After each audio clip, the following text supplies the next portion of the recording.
Kenapa orang sholat tapi maksiat? Gitu ya nggak ngajina orang eta we. Kenapa orang rajin sholat tapi masih maksiat? Kenapa orang rajin sholat tapi berzina? Kenapa orang sudah sholat tapi ngarentenkeun duit? Kenapa orang suka sholat tapi masih sombong? Kenapa orang sholat tapi ngomongin batu rajin? Kenapa orang sholat tapi iri dengki, sirik, pidik, jahil, kaniaya, iren, pinastren, dudupak, rumpak, tekaupan, tepayaan masih dikukut? Biarin, ada yang ngerti, ada yang tidak juga. Jawa Barat mah harus ngerti bahasa Sunda. Ya. Kenapa? Itu pertanyaan pertama.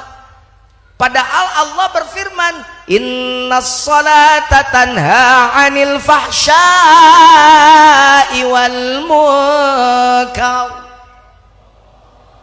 Bu, kalau Quran Allah gitu disautin. Allah. Ulangi ah. Itu yang di atas menang baik. Innas salata tanha 'anil fahsya'i wal munkar.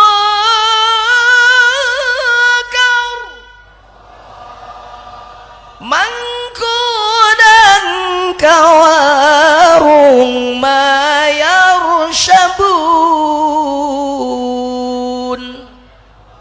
Nggak usah pakai Allah, itu mah bukan Quran. Mangkunang kawarung mayar sabun, habet Allah itu. Kan saya bilang Quran sautin Allah, kalau bukan Quran mah jangan. Yang kedua mah bukan, saya ngecek telinga Anda, denger nggak gitu yang bener. Mangkunang kawarung mayar sabun. Kenapa Allah?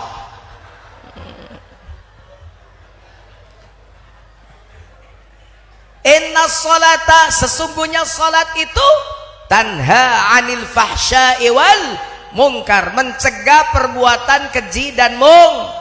Artinya mestinya kuduna orang yang sholat itu sudah berhenti mungkar.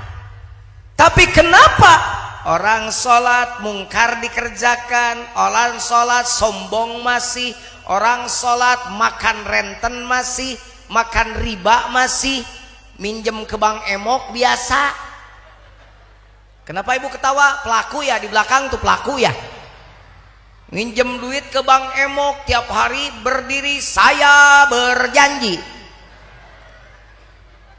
Itu para pelaku tertawa mentertawakan dirinya.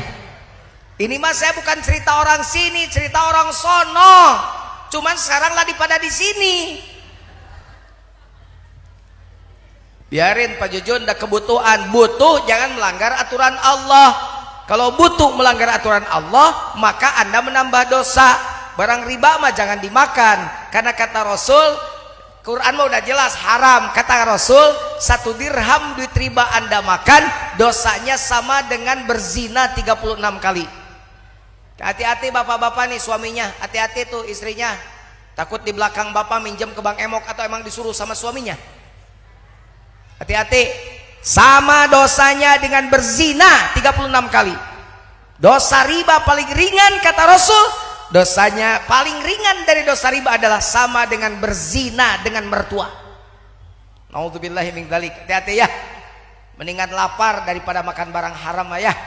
Mending jadi istri petani tebal daki tapi halal rezeki daripada jadi istri pejabat duitna menang bangsat ti rakyat. Bener gak? Makanya mending jadi istri kiai aja, insya Allah halal rezekinya. Yang ngasih amplopnya juga ridho. Pak Kiai maaf cuma bisa ngasih segini, udah gede ngomongnya begitu juga. Maaf ini juga mudah-mudahan jadi bahan kebaikan. Itu nambah-nambah buat bikin masjid Pak Kiai, bukan masjid saya, masjid umat. Ya kan Pak Kiai yang bangun, iya. Buat pesantren begitu. Istri Kiai mah enak, makanya mending jadi istri Kiai aja.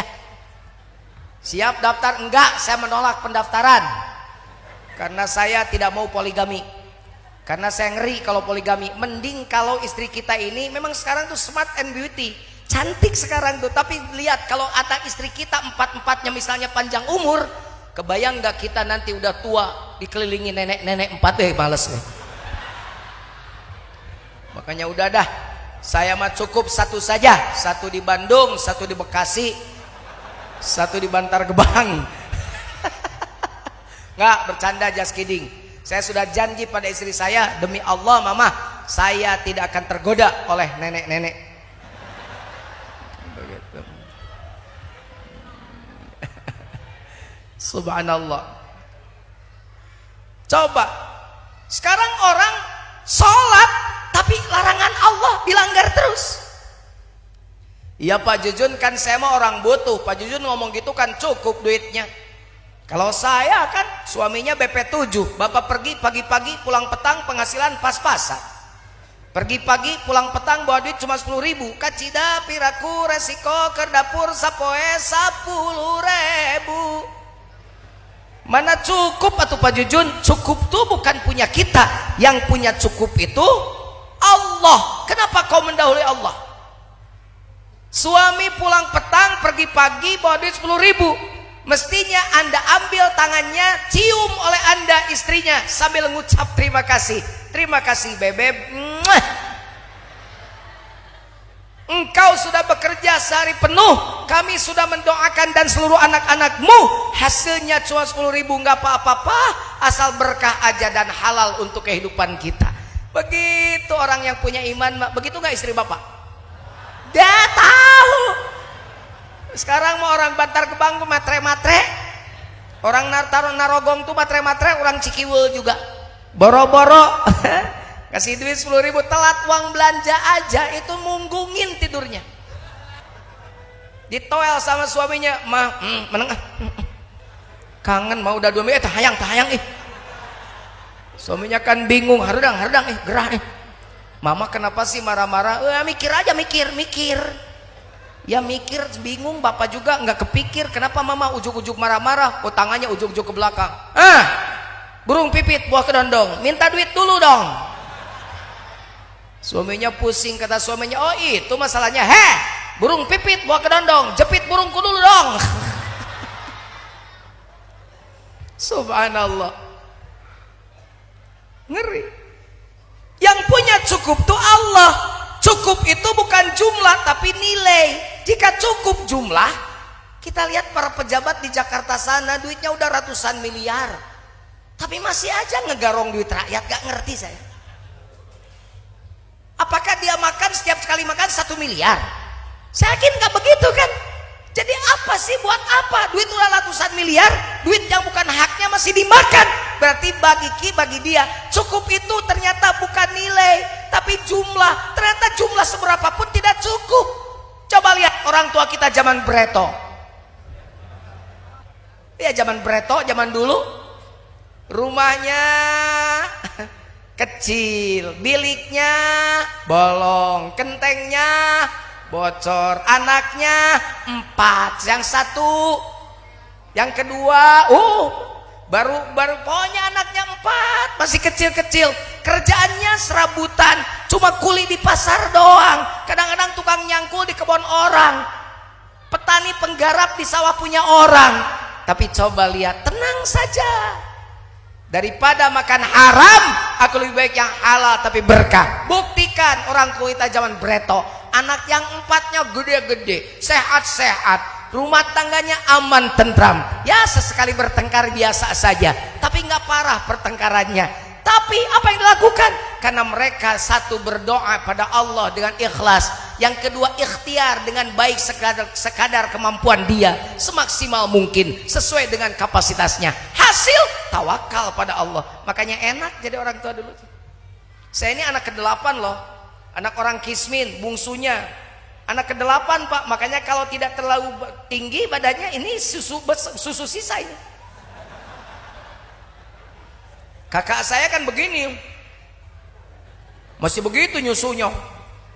Saya mah udah ke-8, udah begini. Tapi hebat tuh ibu saya, ibu rumah tangga biasa. Bapak saya tukang petani penggarap, nyangkul kadang di sawah kebun orang. Tenang aja, anak 8 gede-gede. Ini yang bungsunya aja udah jadi doktor, calon profesor. Coba yang ini. Kenapa? Karena halal yang penting orang tua kita dulu tuh. Saya tinggal di tengah sawah, rumahnya terpencil satu, sekarang jadi pesantren. Nah itu dulu rumah cuma satu-satunya.